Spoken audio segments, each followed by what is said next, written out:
తిరుపతి జిల్లా సత్యవేడు నియోజకవర్గం Nagalapuram police station Puttur DSP Ravikumar వార్షిక తనిఖీలు నిర్వహించారు. ఇందులో భాగంగా డీఎస్పీ రవికుమార్ పోలీస్ స్టేషన్ పరిసరాలను, భవనములను పరిశీలించారు.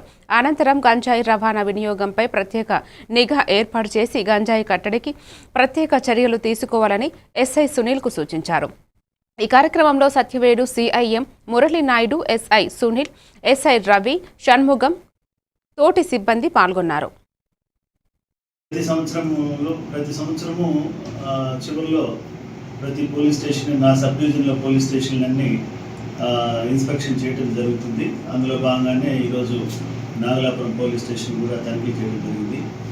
ఈ కేసులు నమోదయ్యి ఆ దర్యాప్తు తీరు, వాటి ప్రోగ్రెస్ అన్నీ పరిశీలిస్తే అన్నీ సాటిస్ఫాక్షన్గా ఉన్నాయి. రికార్డ్స్ కూడా అన్నీ అప్డేట్గా అన్నీ సాటిస్ఫాక్షన్గా ఉన్నాయి. అలాగే రోడ్ యాక్సిడెంట్స్ గురించి కూడా నేను ఒక విషయం చెప్పాలనుకుంటున్నాను. మనము ఈ రోడ్ యాక్సిడెంట్స్ని మనం పరిశీలించినట్లయితే ఎక్కువగా ఓవర్ స్పీడ్ వల్ల, సెల్ ఫోన్ డ్రైవింగ్ వల్ల, అలాగే triple riding, drunk and driving, అలాగే రాంగ్ రూట్లో రావటము, ఓవర్ స్పీడ్ వల్ల, అట్లే డ్రైవింగ్ లైసెన్స్ లేకపోవటము, డ్రైవింగ్ స్కిల్స్ లేకపోవనే కారణంగా చాలా రోడ్డు ప్రమాదాలకు గురవుతుంటారు.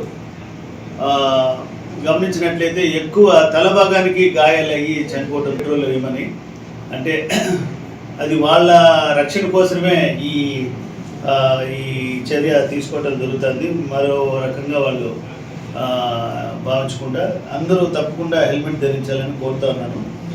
అట్లా ధరించలేని వాళ్ళకి ఫైన్ కూడా వేయబడుతుంది. అంటే వాళ్ళ భద్రత మాకు ముఖ్యము, వాళ్ళ కుటుంబ భద్రత మాకు ముఖ్యం కాబట్టి దీన్ని వాళ్ళు ఒక పనిష్మెంట్ లాగా భావించకూడదు. దయచేసి అందరూ కూడా హెల్మెట్ ధరించాలని చెప్పి కోరుతాను. Nagalapuram police station. తిరుపతి జిల్లా Chandragiri TDP cluster incharge Praveen Chowdary